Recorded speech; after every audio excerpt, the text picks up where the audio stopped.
అమలాపురం నియోజకవర్గంలో municipal counsellors కార్యకర్తలు అందరం కలిసి దువ్వాడ శ్రీనివాస్ మీద కంప్లైంట్ ఇవ్వడం జరిగింది డిఎస్పీ గారికి. ఈ నెల 24వ తేదీన జరిగినటువంటి అసెంబ్లీ ప్రారంభ సమావేశాల్లో తదుపరి ఆయన పవన్ కళ్యాణ్ గారి మీద, జన సైనికుల మీద చాలా దుర్భాషలు ఆడారు. దానిపై ఆయనపై కఠిన చర్యలు తీసుకోవాలని ఈవేళ డిఎస్పీ గారికి కంప్లైంట్ ఇవ్వడం జరిగింది. జై జనసేన, జై పవన్ కళ్యాణ్. ఏం మాట్లాడారండి దువ్వాడ పవన్ కళ్యాణ్ గారు?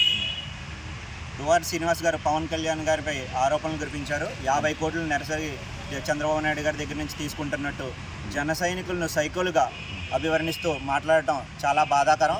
ఇవాళ 2014 నుంచి ఈనాటి వరకు జన సైనికులు, జనసైనిక కార్యకర్తలు ప్రతి ఒక్కళ్ళు కూడా తన సొంత ఖర్చులతో ఎన్నో స్వచ్ఛంద సేవలు చేయడం జరుగుతుంది అమలాపురం నియోజకవర్గం వ్యాప్తంగా.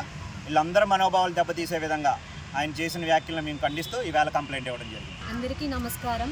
అసెంబ్లీ మీటింగ్ ప్రారంభం రోజున జరిగిన సంభాషణలో దువ్వాడ శ్రీనివాస్ గారు ఎమ్మెల్సీ మీడియా ద్వారా, ప్రెస్ మీట్ ద్వారా ఆయన జన సైనికులందరినీ మనోభావాలు దెబ్బతినే విధంగా మాట్లాడారు. దానిపై మేము డిఎస్పీ గారికి కంప్లైంట్ ఇవ్వడం జరిగింది. దానికి కఠిన చర్యలు తీసుకుంటామని డిఎస్పీ గారు మాకు తెలియజేశారు. మరిన్ని వీడియోస్ కోసం ఛానల్ ని సబ్స్క్రైబ్ చేయండి. లేటెస్ట్ అప్డేట్స్ కోసం వాట్సాప్ ఛానల్ ని ఫాలో అవ్వండి. ఆ లింక్ డిస్క్రిప్షన్ లో ఉంది.